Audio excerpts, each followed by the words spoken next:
Hi guys, I'm just another guy named James, and today I'm going to be talking about the Green Arrow limited series from the mid 1980s. And this was a mini series produced by DC Comics. It's written by Mike W. Barr, drawn by Trevor Von Eden, with inking done by Dick Giordano. Giordano is one of those DC artists where off the top of my head, I can't think of any runs that he's had, but I know that he did a lot of inking work on the Fury of Firestorm. He did a ton of covers for Justice League. I don't know how much internal art he did. Same with Superman and Action Comics and those titles. But his artwork is always very good. Trevor Von Eden, this is really the only thing of his I've ever read, so I can't really comment on his art as a whole. In this series, I do tend to like it. And then we've got Mike W. Barr for the writing. He's one of the more famous DC writers of the time. He had a long run on Batman and the Outsiders. By a long run, I think he wrote every issue. He just wrote a lot of Batman comics of the early 80s. And honestly, yeah, it's there's not much background for this mini series. Green Arrow had just been bumping around as part of anthology books for a while. You know, even from his debut in More Fun Comics, he was never the only feature in those comics. He was always just a feature in somebody else's comics. So he went from More Fun Comics to World's Finest to Adventure Comics to Green Lantern to Detective Comics. He just appeared in a lot of these somewhat anthology books, or he'd show up as a backup story in a Batman comic, or he'd co-star with Green Lantern. And he appeared in Brave and the Bold a lot. There's just a lot of stuff like that with the Green Arrow character, where he was always popular, just not quite popular enough to garner his own series until the late 80s. He had this mini series in, I want to say 1982 or 1984, and then after that in 1989 he had his reoccurring monthly series, which I have talked about one of the stories from that series, and if you'd like to check out that video, it's linked down in the description. Yeah, honestly, I'm ready to get started with their story, which begins with Green Arrow stopping a mugging by some chumps in the streets of Star City before he alerts the police to come pick up the criminals. Green Arrow then goes back to his apartment and assumes his secret identity of Oliver Queen. He then hears somebody knocking on his door, so he goes to answer it, and he finds a lawyer standing there with a summons for Oliver. But before the lawyer says anything, Oliver realizes who sent him the summons. He remembers his old friend, a woman named Abby, and it's a friendship that began because Oliver reminded Mrs. Abby Horton of her late husband. So the two became fast friends. Oliver even dated her daughter for a brief time, but it didn't last. And while Oliver was on a cruise ship, his ship was attacked by pirates. Pirates who pushed him overboard, caused him to become marooned on an island. An island where, for the first time in his life, he would have to fend for himself. And where Oliver got his first taste of justice when he defeated the pirates who stole his boat. When he returned to Star City, the Green Arrow was born. And since then, Oliver's lost his fortune, the business side of him is basically gone. And we see that he talked to his friend Abby once again after he became the Green Arrow, and he tells her that he has something to live for now and not to worry about him. And Oliver is brought out of his remembrance to see that he's been summoned to the reading of Abby's will. And at the reading of the will, we see that Abby left her children a lot of money, even despite the way her kids react. And then she leaves her brother some money and all the photo albums. And her brother's the only one who's not like, oh, why didn't you leave me more? And then and then she leaves her goblets, the rest of her fortune, and her company to Oliver. And after Abby's kids that makes the kids even more upset that Oliver received everything. So Oliver storms off and yelling at all the mourners for their lack of grief before he heads back to his apartment with Black Canary. But his apartment's blown up, so Oliver rushes in to put out the fire, and then after a quick change, Green Arrow begins to chase down the arsonist. An arsonist who is named Minnow.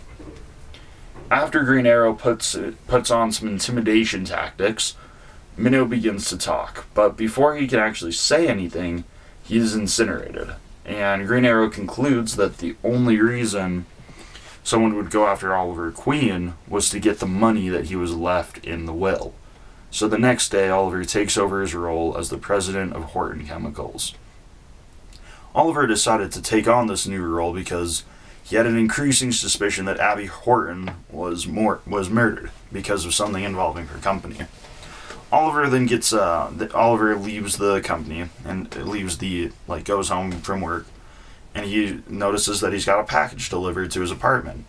Package containing some tools, some chemicals, some stuff to help him make his trick arrows. So Green Arrow goes to test his new arrows as he breaks into the coroner's office to look at Abby's death file. He bumps into a guard. He bumps into a guard that he has to take care of, but he learns that Abby died clutching onto her wedding ring. The next day, Oliver has some computer trouble while trying to find information about the wedding ring and why she would be clutching onto it, before deciding to go with the direct approach and just point blank say to all of his suspects that he knows who killed Abby. A notion that the executor of her will doesn't much appreciate. So he tells Oliver to lay off, and Oliver goes, and Oliver does, but the next night at a party, someone tries to assassinate Oliver, and we see that Green Arrow goes after the shooter, who is Ted, Abby's son. Green Arrow chases him into the woods, but Ted seems to be overtaken by some sort of illness or madness or vertigo that causes him to fall to his death. And that same madness begins to take hold of Green Arrow, and we see him come face to face with Count Vertigo. And after a handful of failed attempts, Green Arrow is able to use a feedback arrow, an arrow that tracks electromagnetic signals like the ones Count Vertigo uses, and follows them until the arrow makes contact with the source of the signal and reverses the feedback. And this basically turns Count Vertigo's powers back on himself. Green Arrow then goes to find Ted's body, only to find that he's drawn something in the sand. A hexagon, exactly like the one on his mother's wedding ring. We then cut to Oliver's old apartment, where we see that Green Arrow is interrogating Count Vertigo, and all that Vertigo knows is that there is a secret substance that he was told to keep an eye out for in Horton Chemicals. Then Green Arrow knocks him out and drops him off with the cops. At Horton Chemicals, the CIA show up to figure out if Oliver knows anything about the substance that everyone is trying to hunt down. Oliver doesn't, but he knows that the answers are on Abby's computer. As Oliver tries to access the file on Abby's computer using the only clue he has, the hexagon ring and the hexagon diagram, he is interrupted by his assistant, who recognizes the hexagon as a benzene ring, a diagram used to describe hydrocarbons, specifically motor fuel. After Oliver inputs the code benzene ring into the computer, he is able to see the files on the oil substitute that Horton Chemicals had created. He's able to figure out that Horton Chemicals created an oil substitute. And a sample of the substitute is stored on Abby's boat, the Lady A. And as Oliver walks out of Horton, he has a sniper locked on him until Agent Jones, the CIA operative from earlier, shows up and kills the sniper before another gang of cronies shows up and tries to kill the both of them. One of the group is able to clip Agent Jones with a bullet, but Green Arrow comes in and starts busting heads, so it's all good. And Green Arrow and Agent Jones decide to team up to get the oil substitute from the Lady A. We then cut to the Lady A, which is anchored in the middle of the sea and is actively being boarded by pirates. But before we see what happens there, we cut up to a plane carrying Green Arrow, Black Canary, and Agent Jones, where we see that they have lost their radar lock on the ship. We then see that Green Arrow has the pilot dive bomb the tanker that has taken the place of the Lady A on their sensors, and the tanker begins to shoot at the jet. So the heroes decide that this is as good a time as any and jump out of the plane.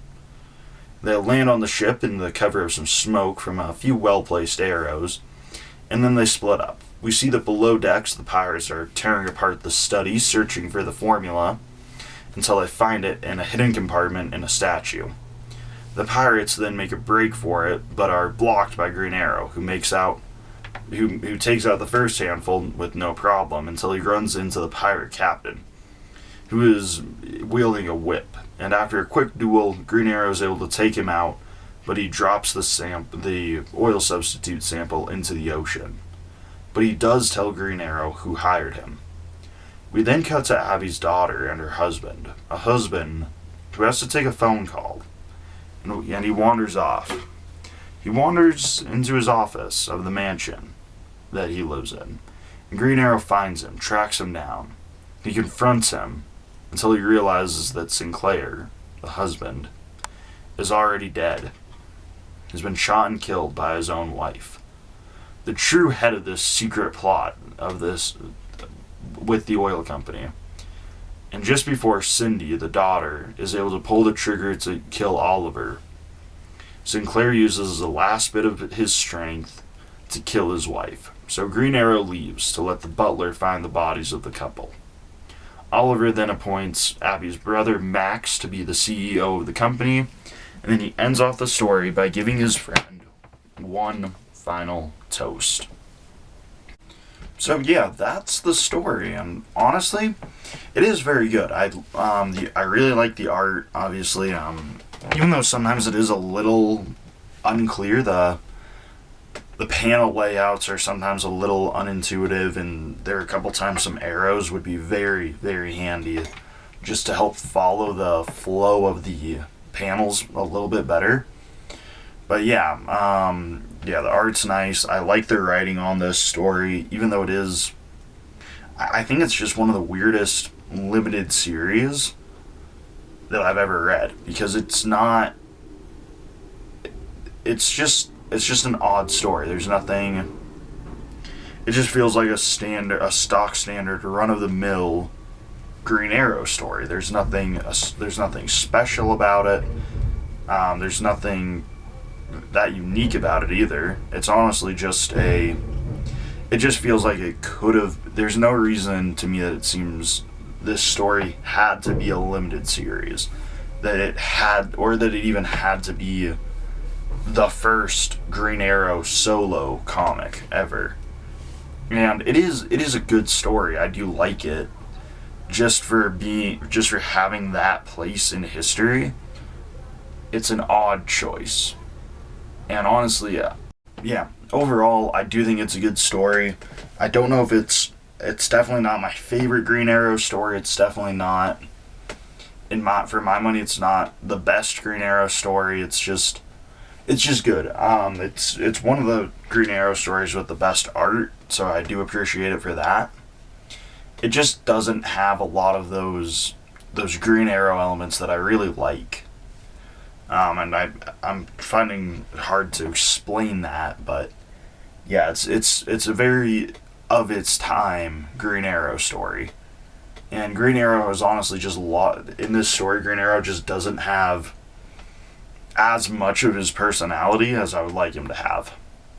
And maybe that is because I've mostly, for Green Arrow of this general pre-crisis era, the main thing that I've read, I've really only read Green Arrow appearances by one writer, and that's Denny O'Neil. And Denny O'Neil just really does master the character of Green Arrow. He just gets him, in my mind, very well.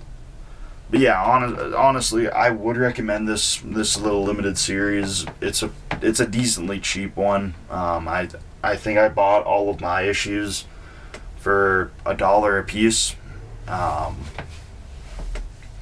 Yeah, I mean, really, I think that's all I've got time for today. So I'm just another guy named James, and I'll see you guys next time.